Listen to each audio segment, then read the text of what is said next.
Oui, bonjour bien-aimé. Comme nous sommes toujours dans les livres historiques, comme nous venons de le dire dans la leçon précédente, du livre des rites, nous voulons aussi parler du livre et- du quatrième et cinquième livre des livres historiques, livre de premier Samuel et deuxième Samuel. L'auteur de ces livres, qui formait une unité dans la vision juive, hébraïque, reste inconnu. Mais nous voyons que la tradition les attribue à ça, la tradition attribue l'audition de ce livre à Samuel, comme serait nommé comme auteur, mais pas précisé. Il est probable que les prophètes Nathan, Gad, comme nous voyons dans les livres des premières chroniques, chapitre 29, et aussi Zabud, fils de Nathan, dans les premiers rois, chapitre 4 et chapitre 5, et participer à la rédaction de ces livres, surtout les livres des premiers et deuxième Samuel. L'œuvre cherchait à présenter le début et la fin du dernier juge d'Israël, Samuel.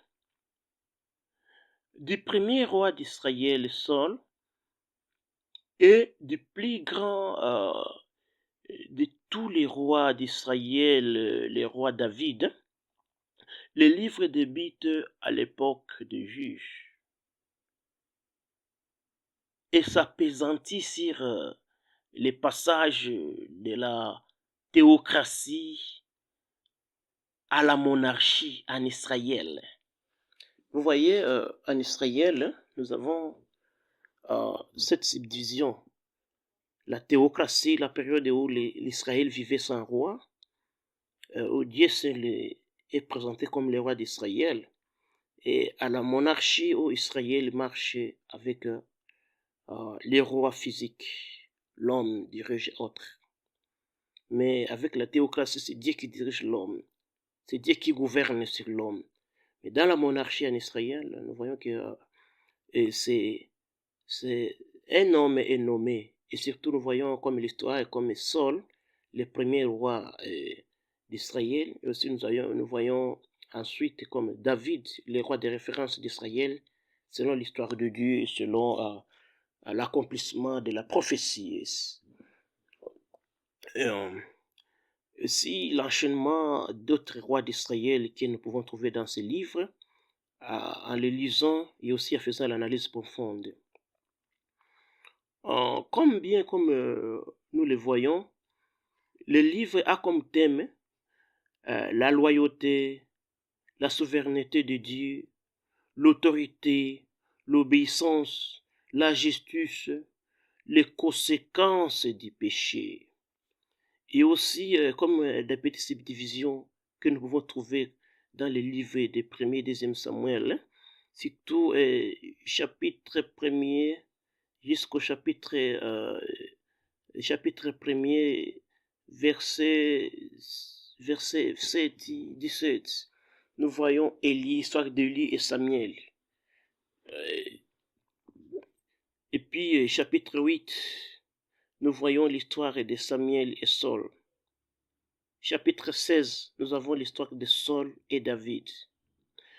Et puis, les messages que nous pouvons trouver dans les livres les messages que nous pouvons trouver dans les livres des premiers Samuel et deuxième Samuel, c'est la fin de toute chose vaut mieux que son début. Vous voyez que la fin de toute chose vaut mieux que son début. Et aussi, nous trouvons les messages qui nous enseignent la fidélité de Dieu et ne garantit pas une vie sans souci. C'est-à-dire que oui, Dieu est fidèle, Dieu nous a créés, la grâce de Dieu est sur nous, mais ça ne dit pas que la vie sans souci est finie. C'est-à-dire que Dieu veut toujours nous enseigner parfois par des choses qui sont un peu difficiles, mais malgré les difficultés, les guerres, il y a aussi la victoire. Et malgré aussi l'échec de l'homme, il y a aussi la victoire de l'homme qui Dieu est prévenu, ainsi de suite. C'est ça ce que nous voyons dans les livres de 1er et 2e Samuel. Et nous continuons aussi les livres de 1er et 2e Rois. Le nom de ces livres provient du premier mot hébreu, Wehameleki et les rois.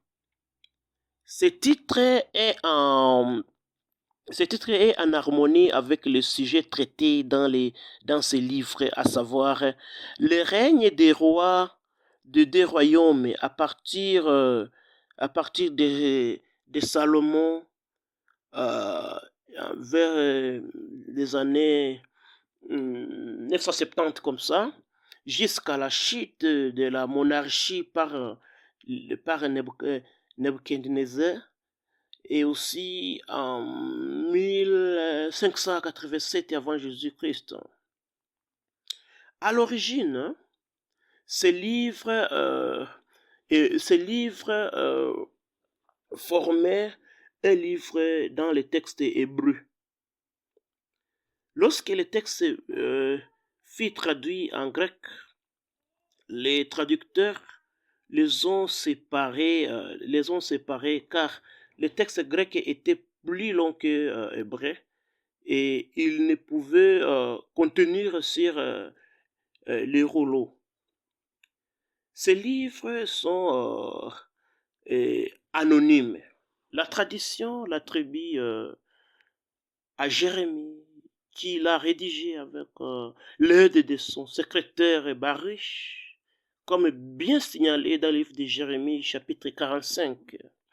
Et aussi le fait que l'accent soit mis sur le point de vue des prophètes est un argument de poids en faveur surtout en faveur de cette opinion.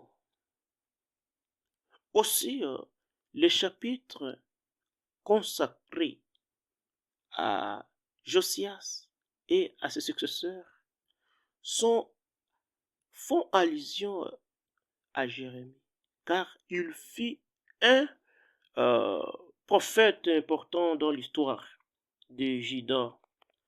Et le dernier de ces royaumes, les événements décrits dans ce livre se déroulent depuis la mort du roi David, depuis la mort du roi David, premier roi de l'Alliance, remonte au règne du roi Salomon, le fils de David, jusqu'à la captivité de Sédécia, dernier roi de Juda, et à la destruction du temple par Nebuchadnezzar.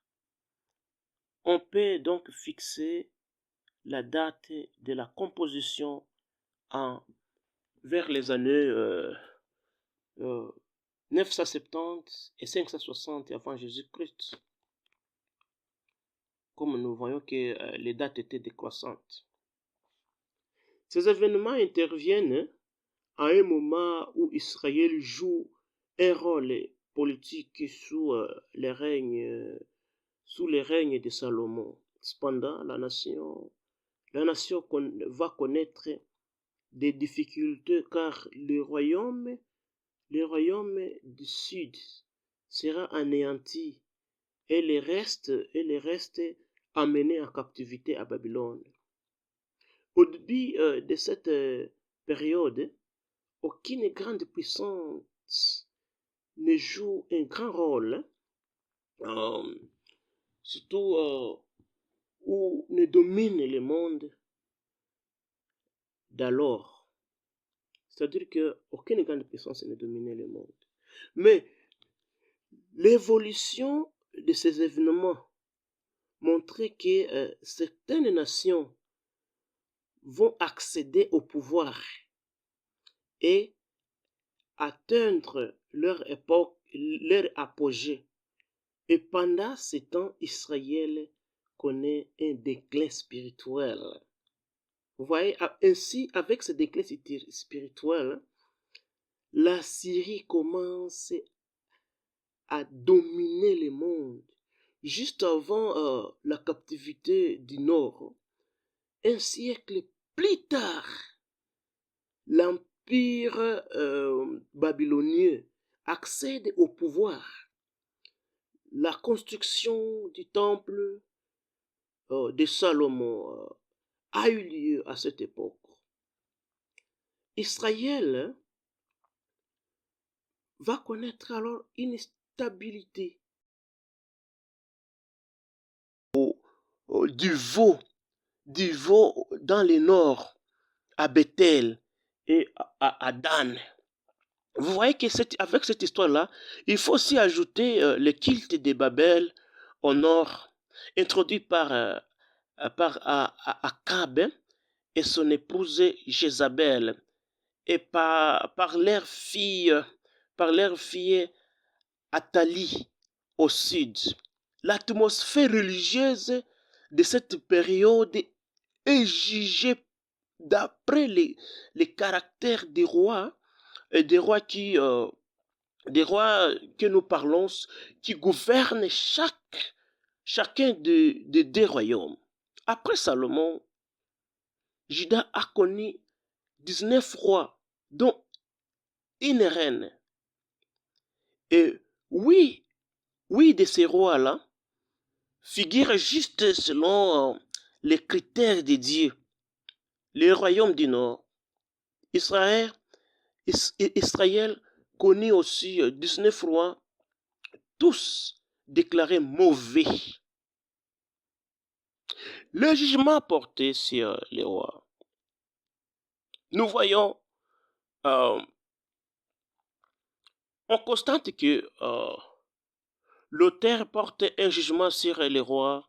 Ce jugement porte sur l'attitude des rois vis-à-vis du culte. Les deux principes fondamentaux qui constituent ce juge sont: premier principe, la fidélité à l'alliance de Dieu. Et aussi, Dieu est en train d'appeler ses peuples à la fidélité. Et sinon, c'est la chute. Deuxième principe, le respect du lieu que Dieu a choisi comme lieu de culte à Jérusalem. Dieu appelle son peuple à respecter les lieux saints pour gagner. Nous voyons, en fonction de ces deux principes, il y a deux grandes catégories de bons rois.